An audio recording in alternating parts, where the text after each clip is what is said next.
I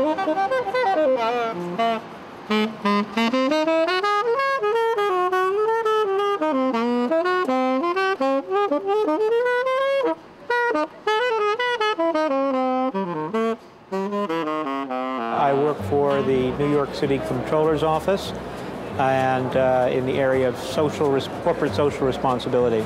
We have 4 main pension funds in New York City for our New York City employees. We have approximately 250,000 employees, 250,000. And there are many hundreds of thousands of retirees as well who are in our system. The funds are NYSERS, the New York City Employees Retirement System. It's the largest fund. Then we have the New York City Teachers Retirement System, which is almost as large. We have the 2 smaller funds, somewhat smaller, the New York City Fire Department Pension Fund for our firefighters, and the New York City Police Pension Fund for our police officers. All of the funds have supported very strongly efforts to promote corporate accountability, good corporate governance, and social responsibility over the years.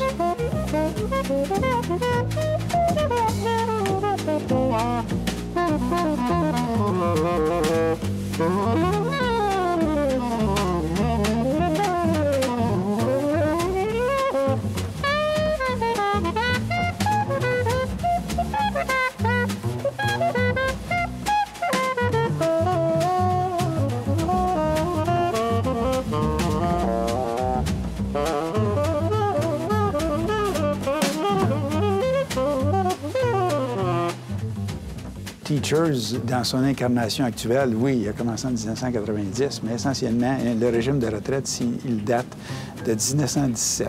Fait que c'est un des plus vieux régimes de retraite, même en Amérique du Nord. On a environ 70 milliards, disons, d'investis à travers le monde et on a 100 personnes, 100 professionnels qui s'occupent de l'investissement. Les gens que vous voyez ici, c'est un peu comme, disons, le iceberg que vous voyez. Disons, ce sont les gens qui sont visibles, mais en arrière d'eux, il y a des analystes, des gestionnaires de portefeuille qui, eux, sont moins visibles, donc qu'on ne voit pas ici. Et le gros du travail est fait là. Nous, on est ici pour avoir le meilleur rendement possible. Et je crois que pour nous, pour les gestionnaires, c'est la meilleure chose à faire.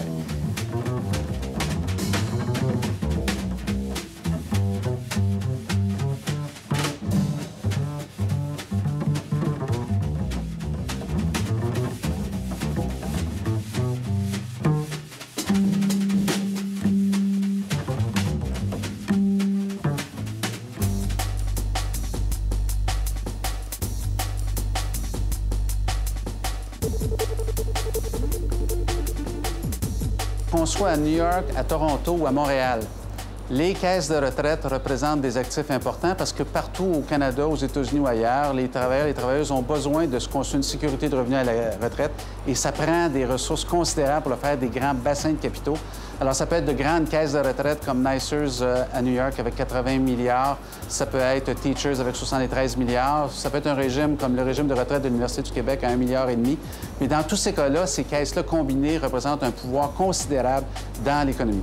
200 milliards? Aucune idée. Je sais que il me semble que ça doit être très gros, mais j'ai pas d'idée. Bien, sûrement les milliards. Là. Ça doit représenter, j'imagine, plusieurs milliards de dollars.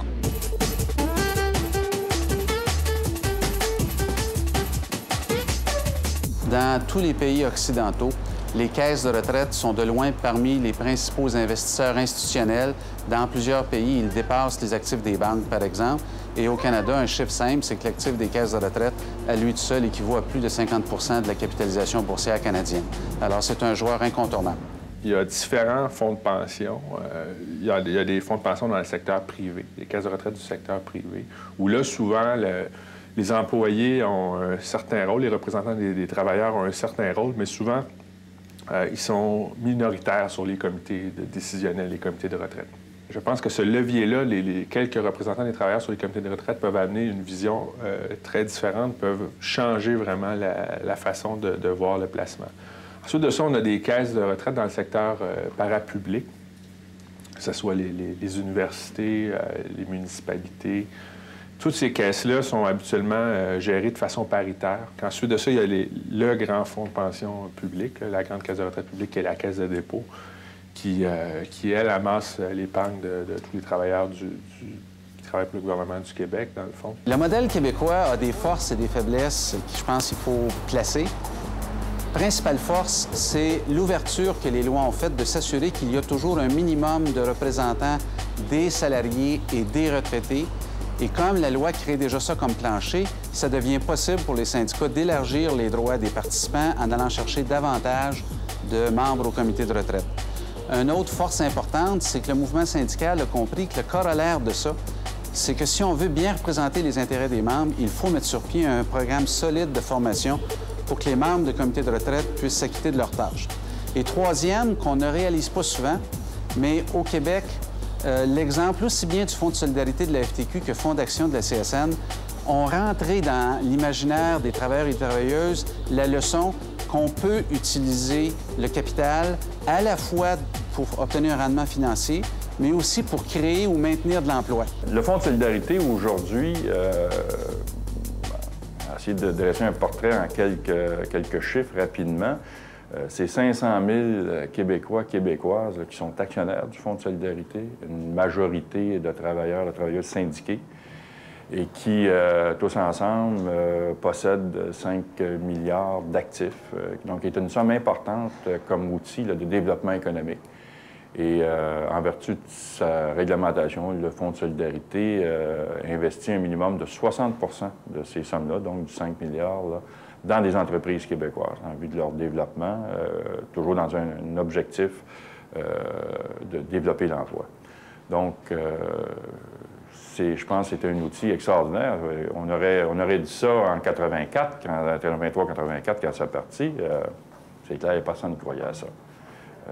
Personne dans la société, même au niveau de la FTQ, on ne pensait jamais que ça se développerait comme ça. Puis du côté patronal, la FTQ, les travailleurs vont s'amuser un petit peu, puis ça ne marchera pas. Mais finalement, ça a fonctionné. Et on est aujourd'hui le plus grand fonds de capital de développement pour la PME au Canada. C'est un fonds de travailleuses et de travailleurs, un fonds de développement, né en 1996, qui représente 40 000 participantes et participants, qui est investi dans dans une centaine d'entreprises réparties sur l'ensemble du territoire du Québec. Et c'est un fonds de capital de développement, d'investissement en entreprise qui intervient pour le maintien et la création d'emplois auprès de l'entreprise québécoise en général, mais plus particulièrement auprès de 3 catégories d'entreprises. Les entreprises qui sont inscrites dans des processus de réorganisation du travail, les entreprises de l'économie sociale, du secteur de l'économie sociale, coopérative ou OBNL, et les entreprises soucieuses de développement durable, préoccupées de conditions de vie et d'environnement. Les faiblesses, d'abord, il faut être conscient que nos caisses de retraite sont très petites. Un chiffre qui, à lui seul, en dit beaucoup, plus des 3/4 des actifs des régimes de retraite sont dans des régimes où il y a moins de 1000 membres. On a donc une réalité de régime de retraite très petit, et donc trop petit dans les faits pour avoir les ressources pour imaginer des politiques de placement différentes. On a un mandat qui nous a été donné là, lors de l'adoption d'un énoncé politique sur la retraite à notre dernier congrès de l'automne passé.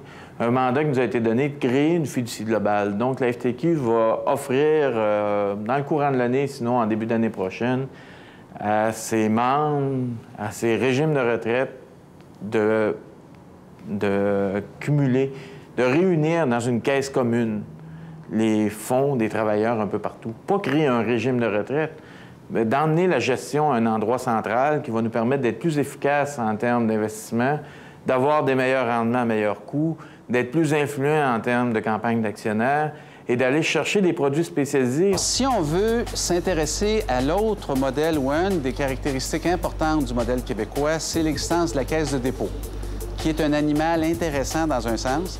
La caisse de dépôt, c'est un des acquis importants de la Révolution tranquille. Le gouvernement du Québec a innové de façon très significative en 1966 en décidant que les actifs du régime public de retraite, le régime de rente du Québec, seraient gérés par un organisme public, la Caisse de dépôt. Et cet organisme-là aurait un double mandat de rendement financier, mais aussi de contribuer au développement économique du Québec et assurer le financement de l'État québécois.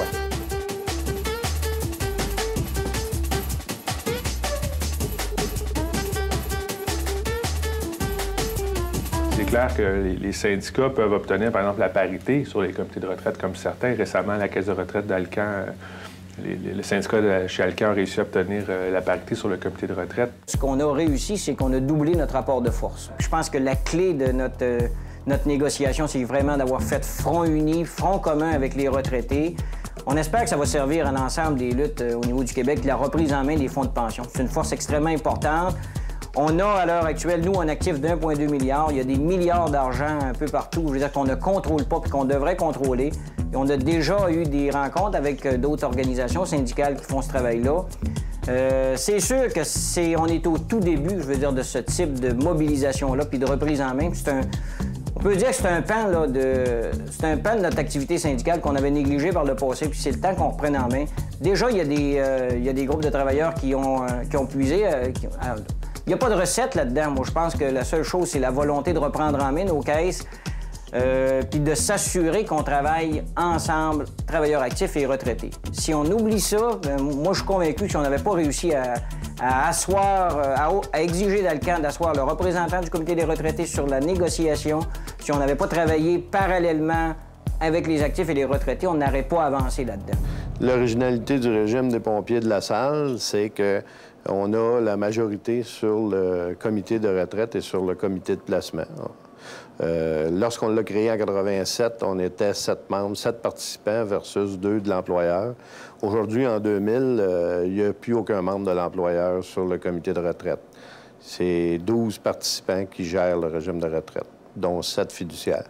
On pensait qu'on était capable de faire autant, sinon mieux, que l'employeur pouvait faire. Les convictions du groupe étaient de dire, s'il y a des congés de cotisation qui se prennent dans le régime, etc., nous autres, on voulait les garder puis améliorer notre régime. Donc, on a mis toute l'épaule à la roue, puis on a formé un comité qui était intéressant au début, puis on a su motiver les membres en arrière de ce pattern-là.